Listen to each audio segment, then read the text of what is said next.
Hey you. Yeah, you. Do you mind being a victim of bullying? No, neither do I. Who would? But did you know that on the daily basis, 16% of school children are being bullied in Russia, 20% in the US, 17% in Germany, 7% in Brazil. And moreover, the global trends are increasing from 17% in 2019 to 23% in 2021. That's a major issue. However, Kazakhstan doesn't have any kind of research on this topic. And even the existing ones vary. The certification varies from 11% to 49%. Whom to trust? What to do? Let's try to figure out. That's why we decided to make a research. So the research questions are: what are the factors that influence bullying at schools in Kazakhstan, and which factors are the most and least significant? We have conducted a literature review based on global tendencies and figured out 3 main causes.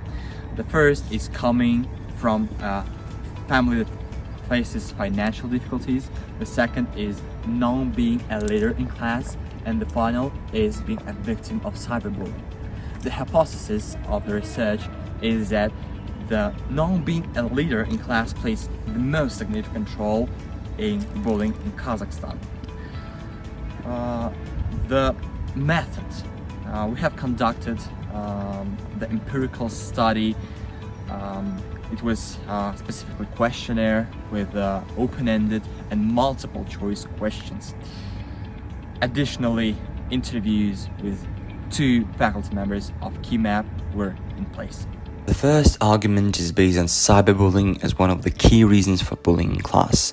The existing empirical researches on cyberbullying indicate its general negative consequences that do not differ on gender basis, such as psychosomatic problems and depressive symptoms. Research has indicated when individuals in high school have been cyberbullies or cyber victims, they tend to fall into same categories in college. Barron conducted a study of 1,368 Canadian and American college students and discovered students who were cyber victims in high school were more than 3 times likely to be cyber victims in college, and cyberbullies in high school were more likely to be bullies in class. However, there is a gap in this field of study, especially in Kazakhstan, that is presented in absence of research conducted on the correlation between the negative effects and subsequent obviousness of the cyberbullied person in real life that results in school bullying. Hence, a part of the research is dedicated to interview faculty members of KeyMap University and ask them the following questions. Is pupil of higher secondary division mentally strong enough to resist cyberbullying? Can victims of cyberbullying be subjected to real-life bullying at schools?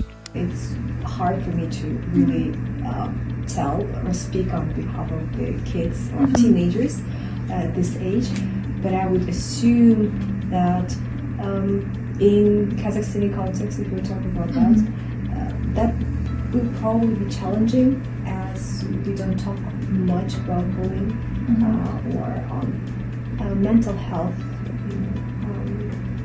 or mental health issues overall, or how to cope with certain obstacles that you may encounter while being in your school. Moreover, we have conducted an empirical study, a questionnaire in the high school number 15 with 513 participants, and the results were surprising. 42.6% of all students do not consider that there is any manifestation of bullying at schools. Moreover, 37.8% do not consider cyberbullying as the main cause of real-life bullying. In addition, neither of the questioned professors consider that cyberbullying can have the major effect on bullying in class. The second argument can be considered the social position of both the victim of bullying and the aggressor. The American Association of Teachers found out that there are 2 main types of victims of school bullying: passive victims and provocator victims. Passive victims of bullying most often have such traits of character and behavior as lack of social skills, be physically weak, crying, or easily yielding to bullies. On the other hand, the second type, victims provocators, have those features that even more provoke the aggressor to continue the conflict.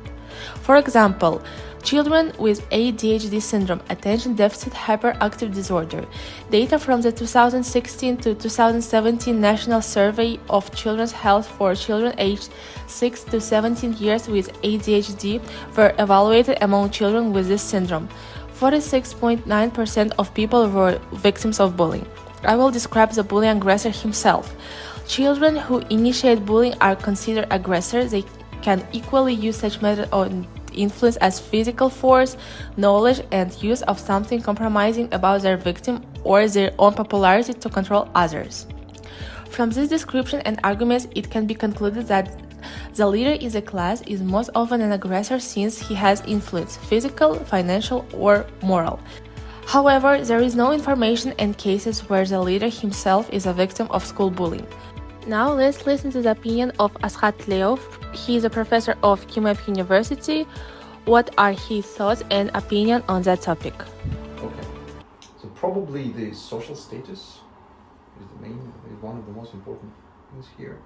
Yeah, because in our society, maybe there's a lack of awareness and education about the different personality types, and sometimes among kids, when maybe some person is introverted person, reserved person, a quiet person, or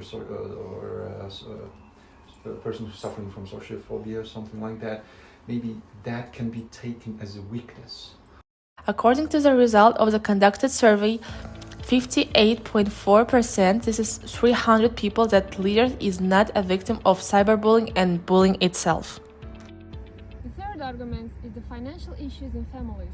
According to research conducted by Pennsylvania Coalition Against Violence, 98% of abusive relationships caused by the financial position.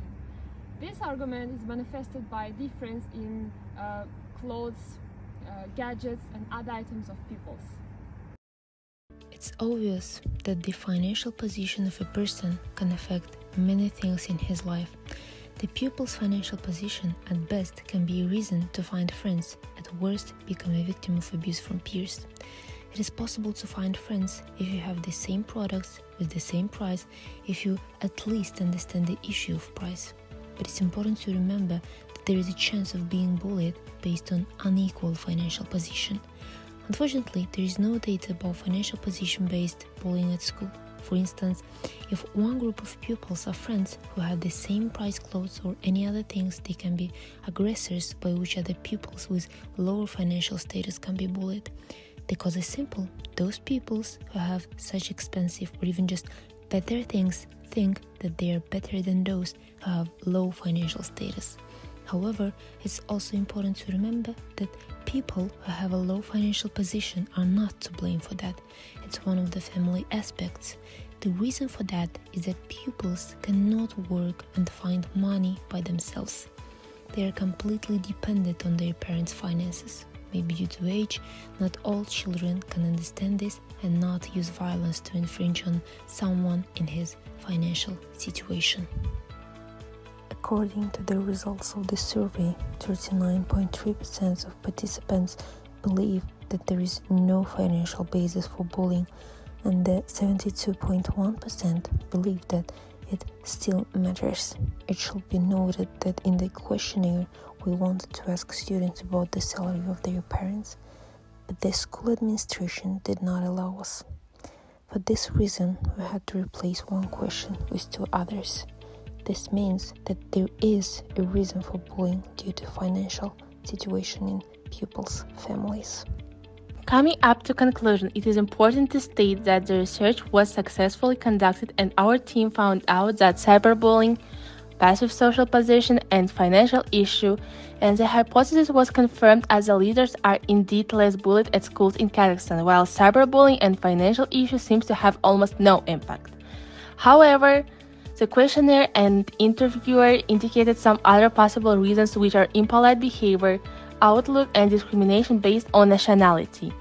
Hence, we assume that additional research should be conducted on this issue. Regarding the limitation, there was lack of empirical researches on this topic in Kazakhstan that re-stained our literature review. Moreover, the questionnaire was conducted only in one school among 513 students, while increasing number of participants from different schools all over the Kazakhstan would help to make the result of the research more precise. Thank you so much for your attention and try to remain understanding.